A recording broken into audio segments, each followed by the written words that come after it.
우리 민족 최대의 명절인 추석 연휴가 시작되었습니다. 즐겁고 복된 명절 되셨을 수 있기를 바랍니다.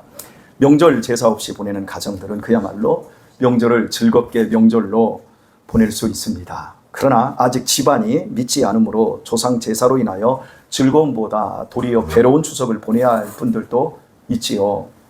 어쩔 수 없이 제사에 참여해야 하고 제사 음식을 만들어야 하기에 우상 숭배를 하고 있다라는 가책을 짊어지게 됩니다. 그런가 하면 어떤 크리스찬들은 집안의 다른 행사에는 전혀 참여하지만 제사만큼은 절대 참여하지 않겠다라고 선언하고 실제로 참여하지 않는 분들이 있습니다. 이런 분들은 어른들로부터 찍혔을 망정 신앙만큼은 지켰다라고 하는 자부심을 갖습니다. 어떤 쪽이 지혜로울까요? 우상 숭배의 가책을 짊어져야 할까요? 아니면 집안 어른들과 단절하고 신앙을 지킨 자부심을 가지는 게 좋을까요? 지금부터 15년 전인 2009년 설을 앞두고 제가 설교했던 예화를 오늘 그대로 사용을 해 보도록 하겠습니다. 제사가 많은 집안의 큰며느리가 쓴 사음률로 된 글입니다. 조금 길지만 편안히 들어봐 주십시오. 저번 제사 지나갔네. 2달 만에 또 제사네. 지갑 열어 돈 냈다네. 중노동도 필수라네. 제일 먼저 두부 굽네. 이것쯤은 가벼움네. 이번에는 나물 볶네. 4가지나 볶았다네. 냄비 꺼내 탕 끓이네. 친정엄마 생각나네. 이제부턴 가부좌네. 5시간 전 부치네. 부추전은 쉬운 거네. 20대장 구워냈네. 배추전은 맛만 찾네. 이건 역시 구웠다네. 동그랑땡 차례라네. 돼지고기 두근이네. 김치전도 굽는다네. 조카놈이 먹는다네. 기름 냄새 진동하네. 머리카락 뻑뻑하네. 허리 한번 펴고 싶네. 1시간만 눕고 싶네. 그래봤자 얄짤없네. 입 다물고 지짐 굽네. 남자들은 TV 보내. 뒤통수를 째려보네.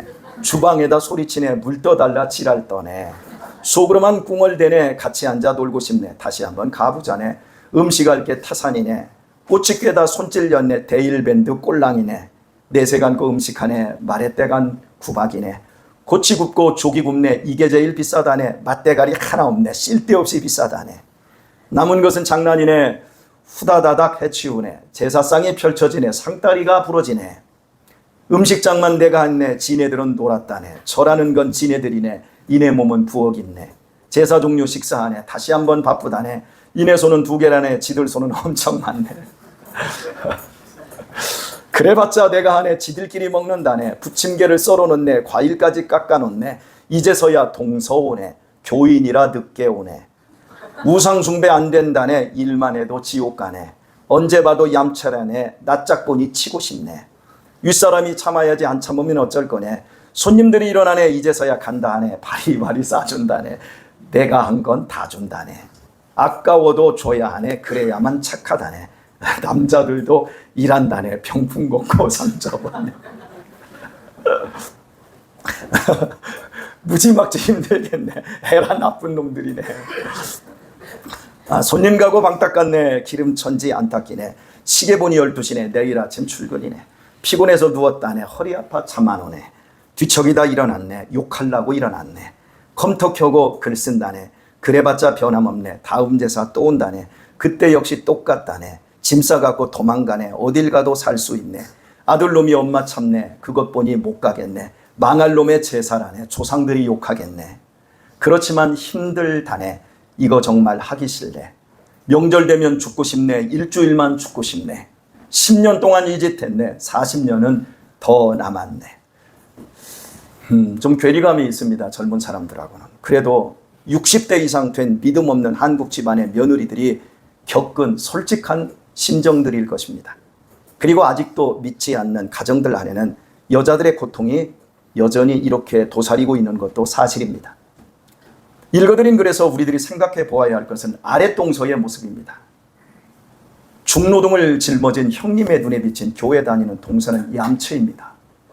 얼마나 얄미우면 그 얼굴을 치고 싶을까요? 죽이고 싶을 정도로 미운 거지요. 그 형님은 동서 때문에 평생 예수님을 믿기 어려울 것입니다. 동서는 형님의 영혼을 죽이고 있습니다. 이것이 과연 옳은 신앙일까요? 사랑하는 교우 여러분, 제사는 죽은 자를 위한 것입니까? 산 자를 위한 것입니까? 더 구체적으로 산더미같이 만든 음식 누가 먹습니까? 살아있는 후손들이 먹습니다. 조상 제사는 가족 공동체의 유대를 결속시키는 매우 긍정적인 측면이 한 가지가 있고, 또 다른 한 가지는 죽은 조상 귀신이 후손을 지키고 보살핀다라는 미신적이며 종교 의식적인 측면입니다. 바로 크리스찬에게 이게 걸림돌이고 문제지요. 여러분의 부모님과 조부님이 늙어가고 그런 과정들, 그리고 돌아가실 때 모습이 어떠했습니까? 너무나 약해진 모습을 보셨지 않습니까? 그 나약하고 힘없는 최후를 맞이하고 어떻게 후손을 보살피고 도울 수 있겠습니까?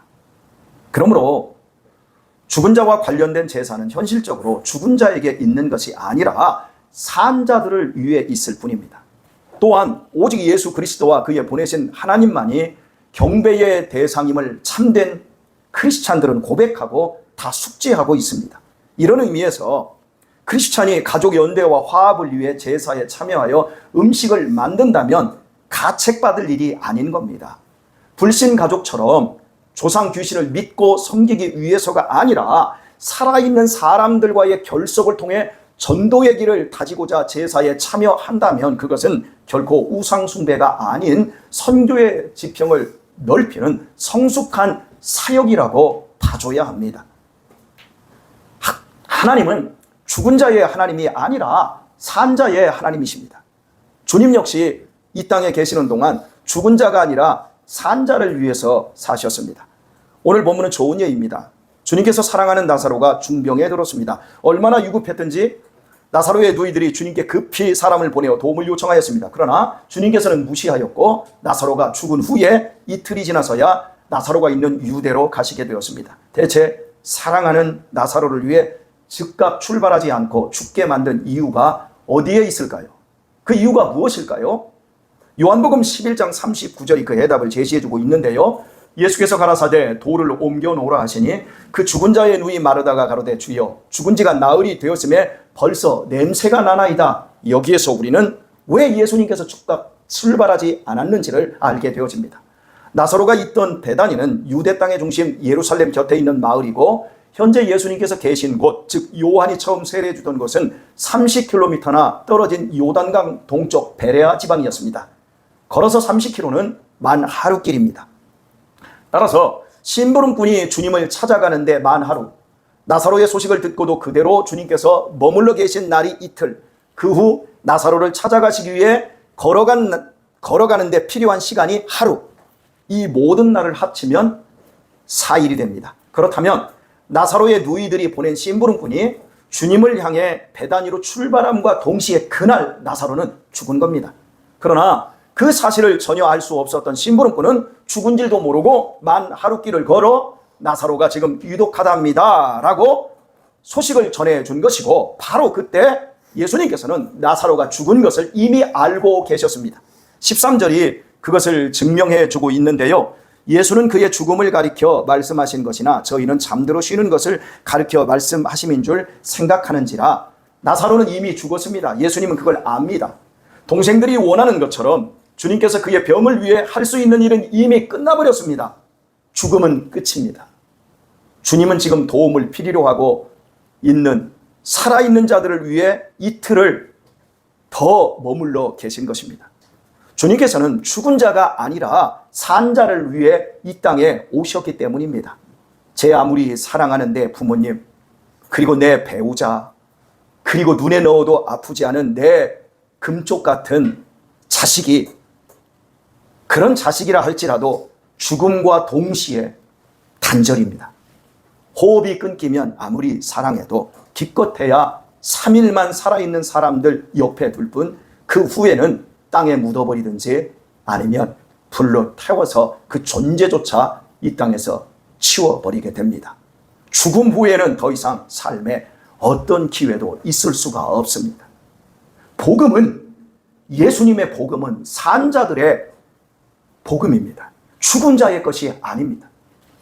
사람은 자기를 반겨주고 사랑하는 사람이 있는 곳에는 즐거이 가고 싶어 합니다. 보통 그곳은 고향입니다. 고향은 언제나 마음에 있습니다. 그래서 외지에서 같은 고향 사람을 만나는 것만 해도 특별한 반가운 생각이 듭니다.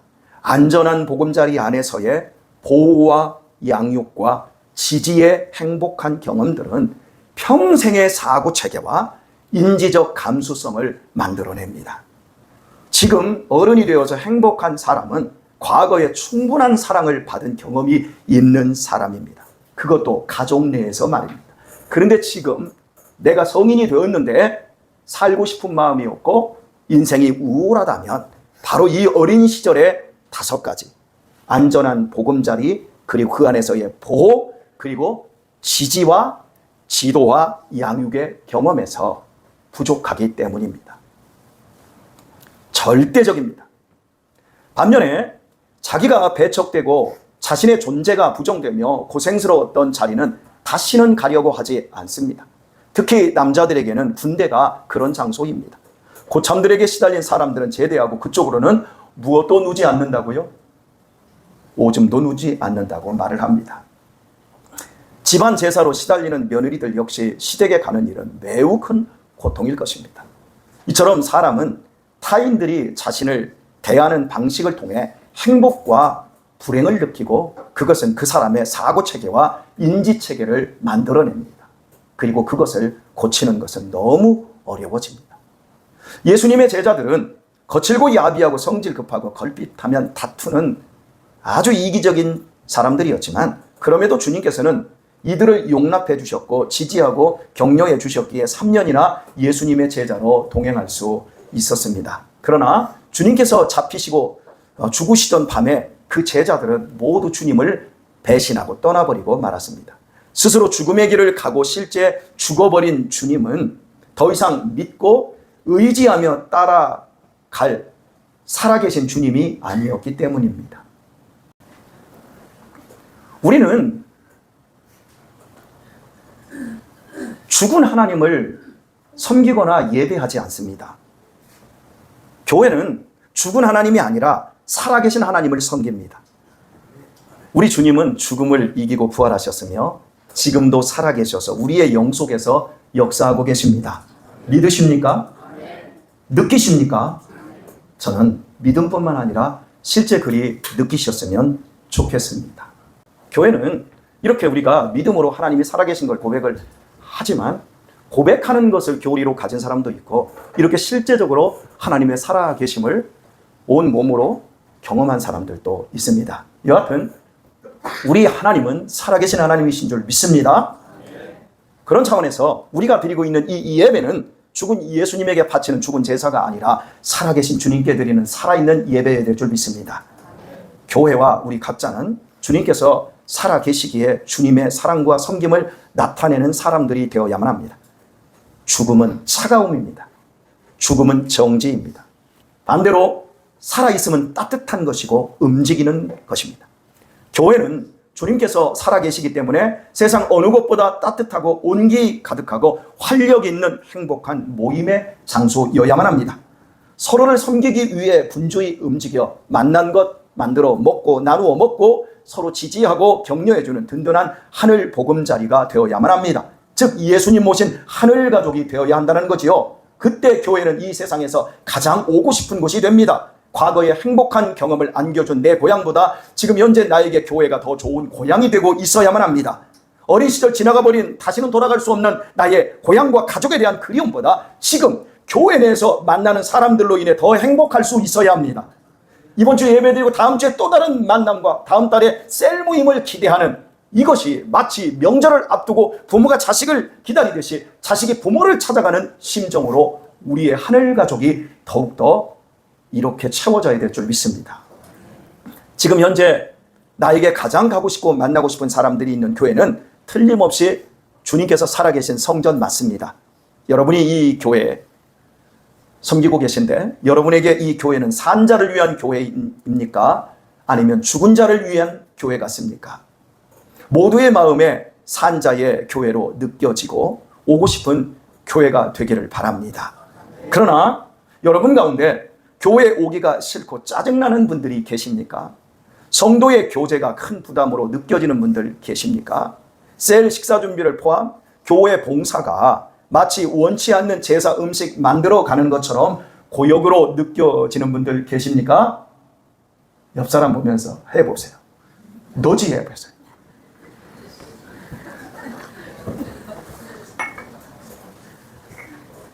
혹시 들키지 않고 지금 웃으신 분들, 그런 분들 잘 들으세요. 누구를 원망하거나 교회를 절대 탓하지 마세요. 내 자신의 심령이 병들었든지 죽은 겁니다. 교회는 절대 죽은 하나님을 섬기는 것이 아닌 지금 여기 살아계신 하나님을 경배하고 있기 때문입니다. 기도하셔야 합니다. 내 심령을 살리셔서 나도 살아계신 하나님을 섬기며 신바람나고 행복한 삶을 살게 해달라고 기도하십시오. 우리 학생들, 어린이들, 청년들, 유아, 참 안 되는 게 제발 교회 오면 자리에 앉아서 기도부터 하라고요. 오늘 이 예배를 통해서 살아계신 하나님을 경험하고 경배할 수 있게 해달라고. 제발 기도하고 하라고 그렇게 가르쳐도 안 하더라고요. 제발 찬양인도 할 때 이 자리에서 찬양인도 하기 전에 함께 기도하고 하라고요. 그냥 와가지고 정신없이 악기 세팅하고 마이크 탁탁 이것만 하고 하지 말고 함께 기도하고 하나님 역사하여 주세요. 꼭 기도하시기를 바랍니다. 저는 말만 하지 감시는 안 해요. 여러분이 알아서 하셔야 돼요. 그 목숨. 기도하시면서 하나님 내 심령 살려주세요. 나도 살아계신 하나님을 섬길 수 있게 하시고 경험하고 신바람나고 행복한 삶으로 예배하고 교회 섬길 수 있게 해주세요. 기도하시길 바랍니다. 예수님 믿는 생활은 사치품 아니에요. 신앙생활은 교양이나 취미가 아니라 생존과 생명에 관한 문제예요. 여러분이 어린 시절 여기 똑같이 앉아서 학생 시절 똑같이 앉아서 이렇게 예배를 드리잖아요. 20년 후에 보세요. 하나님을 실제로 경험한 사람의 30년, 20년 후의 삶과 하나님을 경험하지 않고 세상적으로 사는 사람의 삶이 어떻게 바뀌는지 여러분이 실제 경험하게 될 거예요. 우리의 신앙생활은요, 교양이나 취미가 아니라 생존과 생명인 줄 믿습니다. 죽은 심령으로는 절대로 살아계신 주님을 만날 수 없어요. 주님이 안 만나주세요. 죽어 있는데 예수님이 안 가시잖아요. 주님은 영적으로 산자의 하나님이심을 잊지 마십시오.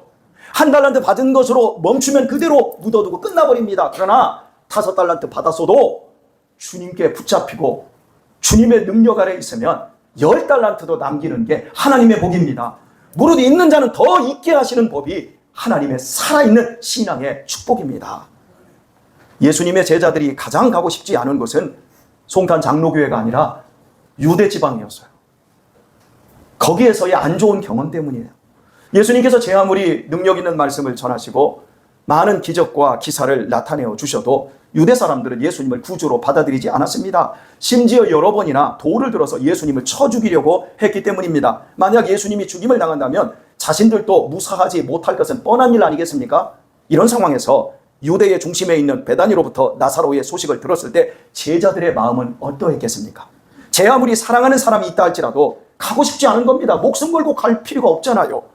그래서 주님께서 나사로의 위급한 소식을 듣고도 무시할 때 제자들 중 그렇게 바른 말 잘하는 제자들 있잖아요. 도마도 바른 말 잘하고 가룟 유다도 얼마나 바른 말을 잘합니까? 그런데 제자들 중 그 누구도 예수님에게 이런 식으로 따진 사람이 없어요. 예수님, 그 사람들은 목숨 걸고 우리를 접대해 준 사람들인데 이렇게 뭉기고 있어야 되겠습니까? 이러고도 예수님이 선한 목자입니까? 이런 식으로 따지는 제자가 하나도 없어요. 제자들이 보기에 급한 전가를 받고서도 가만히 계신 것은 자기들처럼 유대인들이 무섭기 때문이라고 생각하고 있는 겁니다. 사람들은 모두 자기 방식으로 생각하기 마련입니다. 자기들이 가기 싫은 것처럼 예수님도 유대인들이 무서워서 가기 싫어하고 있는 줄 아는 겁니다. 나사로가 이미 죽었다는 사실을 그들은 전혀 모르고 그렇게 생각하는 거예요. 주님은 제자들에게 오해를 받으면서까지 살아있는 사람들을 끝까지 섬기셨어요. 주 안에서 사랑하는 교우 여러분, 제가 여러분에게 조심스럽게 물어보겠습니다. 혹시 집안이 믿지 않는 제사를 철저하게 지내는 이런 가정에 속한 분들입니다. 혹시 우상 숭배 안 하겠다고 선언하고 제삿날에 명절 아침 일찍, 아니 그 전날 안 가시는 분들 여기 계십니까? 그러면서 나는 우상 숭배는 절대 안 한다며 당당하십니까? 주님께서는 산자의 하나님이십니다. 가세요. 내 게으름과 내 비루함을 핑계로 명분적으로 핑계 삼아서 퉁치지 마세요. 가셔서 살아있는 사람들을 위해 음식을 만들어 주세요. 사람들을 섬기며 전도하러 가세요. 절하지는 마시고 당당히 서서 기도하세요. 절하면 반칙입니다. 절하지는 마시고 당당히 서서 기도하세요. 만약 절 않는다고 뭐라고 하면 그때는 이야기하세요. 거기까지도 양보하지 않을 부모, 형제 없을 겁니다. 당당히 서서 기도하십시오. 이 집안에 하나님의 은혜를 부어달라고 기도하며 섬기십시오. 그것이 주님의 제자로 살고 주님을 바르게 섬기는 일입니다. 이렇게 설교하는 저에 대해서 자기 식대로 생각하면서 우상 숭배를 조장한다고 느낄 분들이 혹시 있을까 봐 더 확실한 말씀 한 군데를 소개하고 말씀을 맺을까 합니다. 여러분이 잘 아시는 나아만 장군은 아람 나라의 군대 장관으로 엘리사를 찾아와 문둥병을 치유받았지요. 아시지요? 예. 그는 여호와 하나님만 참 신이라고 고백을 합니다. 내가 이제는 온 천하에 오직 여호와 하나님만 참된 신임을 알게 되었다고 고백했습니다. 나아만이 이제 병이 났고 고국으로 돌아가면서 엘리사 선지자에게 자기의 고민을 하나 털어놓습니다. 그의 직책상 연로한 왕이 국가신인 림몬 우상에게 절을 할 때 그를 부축하여 함께 절을 해야만 했습니다. 자신은 이제 여호와 하나님만 믿고 의지하기로 결단했고 림몬이 우상의 불감을 알고 있지만 직책과 형편상 어쩔 수 없이 왕과 함께 우상제사에 참여하더라도 하나님께서 용서해 주시겠는가라는 요지였습니다. 이에 엘리사의 대답은 평안히 가라고 대답합니다. 그렇게 해도 좋다라는 의미입니다. 만약 이스라엘 백성 중에 한 사람이 나아만 장군처럼 우상에게 절하더라도 용서해 달라고 물었다면 아마 호되게 꾸짖었을 것입니다. 왜냐하면 이스라엘 나라는 하나님을 섬기는 나라이고 그들은 태어나면서부터 모태 신앙인들이었기 때문입니다. 그러나 나아만 장군의 고국은 하나님을 믿는 나라가 아니라 림몬을 국가신으로 섬기는 나라입니다. 하나님을 믿는 이도 오직 나아만 한 사람뿐입니다. 그리고 나아만은 이제 초신자입니다. 이런 나아만 장군이 우상을 섬기는 나라 한가운데서 초신자로서 혈혈단신 우상 제사에 참여하더라도 하나님께서는 하나님만을 믿고 경배하는 그의 중심을 분명히 아시기 때문에 나아만 장군의 죄를 용서해 주신다는 의미입니다. 기억하십시오. 하나님은 죽은 자의 하나님이 아닙니다. 하나님은 우리의 중심을 보십니다. 삶은 차가운 교리로 사는 것이 아닌 성령님 모신 따뜻한 마음으로 함께 행복하게 살아가는 것입니다. 지금부터 10여 년 전 여기 우리 이화수 권사님의 시부, 즉 김범준 집사님의 아버지, 그 조부께서 세운 절이 가평에 있습니다. 근데 저분들이 늘 제게 참 고민을 털어놔요. 안 가는데, 우리는 이제 교회 와서 안 가는데 4월 초파일만큼은 꼭 할아버지 세운 절에 와서 함께 밥 먹고, 이게 참 힘들다라는 거예요. 그래서 제가 10년 전쯤 제가 한번 가겠습니다. 초파일에 제가 봉고차로 저분들을 다 가족을 태우고 우리 가족들이 다 깊은 절간에 갔어요. 절간에 가서 어떻게 하나 봐서요. 그랬더니 한 사람이 막 뭐라고 떠들고 제자께서 열심히 하시더라고요. 가부다 들고 앉았습니다. 그리고 열심히 기도했습니다. 아버지, 성령의 감동과 은혜를 주셔서 이 가정 예수 믿고 이 모든 사람들이 복받게 해주세요. 기도했어요. 그리고 그 어머니께서 만드신 그 장아찌, 김치, 산중에서 만든 그 맛있는 음식으로 점심밥을 큰하게 잘 먹었습니다. 그리고 부조로 10만 원 하고 왔습니다. 부처님께 한 게 아니라 사람에게 하고 왔단 말이에요. 여러분, 4월 초파일에 절간에 가서 그거 가지고 노예에서 저 목사 저 미친놈이다 하고 고소를 하면 저 고소 당합니다. 그런데 저는 부처님 때문에 불공드리러 간 게 아니라 그 시아버지, 시어머니, 그리고 거기 형님, 가족들 만나고 우리 집사님 내외분에게 조금 더 마음의 평화와 자유를 주기 위해서 제가 간 거예요. 이해하셨어요? 이렇게 멋진 목사라는 거. 박수 한번 해봐요, 이럴 때. 박수 안 치는 분들은 참 지금 속으로 이러고 있어요. 저 목사 단단히 자유주의 물이 들었다. 저 자유주의를 안 들었어요. 여러분, 교회는 사람인 거예요. 아셨어요? 살아있는 사람. 오늘의 말씀을 맺도록 하겠습니다. 주 안에서 사랑하는 우리 교회 여러분, 우리는 살아계신 하나님을 섬기는 사람들인 걸 믿습니까? 교회에서만 하나님을 섬기는 것으로 끝내지 마세요. 나가서도 살아계신 하나님을 섬기는 사람으로 사세요. 교회에서 섬기고 봉사하듯 일터와 가정과 친구와 일가 친척이 모인 곳에서도 동일하게 하십시오. 특히 죽은 제사상과 관련하여 더욱 하나님의 사람으로 살도록 하십시오. 명절에 부모 형제 만나시고 더 잘해드리기를 바랍니다. 최선을 다해서 부모 형제들 섬기다 오세요. 같이 어울려 고수톱도 좀 치세요. 그리고 돈도 따시고, 대신에 한 가지 원칙, 돈 따면 다 나눠주고 오세요. 그거 챙겨오면 반칙. 믿는 사람의 자랑과 넉넉함을 보여주고 오세요. 일도 더 많이 하시고 돈도 더 많이 쓰고 오세요. 하나님이 채워주시리라 믿습니다. 부모 형제의 구원을 위해서 그렇게 하고 오세요. 우리가 가는 모든 곳, 우리의 일하는 모든 현장, 우리의 가정에서 살아계신 주님을 섬기도록 하십시다. 세상 사람이 감히 흉내낼 수도 없는 넉넉함, 인정머리 넘치는 성품, 큰 배포, 말없는 섬김, 그것으로 내가 살아계신 예수님을 모시고 있음을 증명해 내십시오. 거기에 반드시 하나님의 기적과 영광과 축복이 나타날 것입니다. 이번 명절이 이런 복으로 가득하길 우리 주 예수님의 이름으로 축원합니다.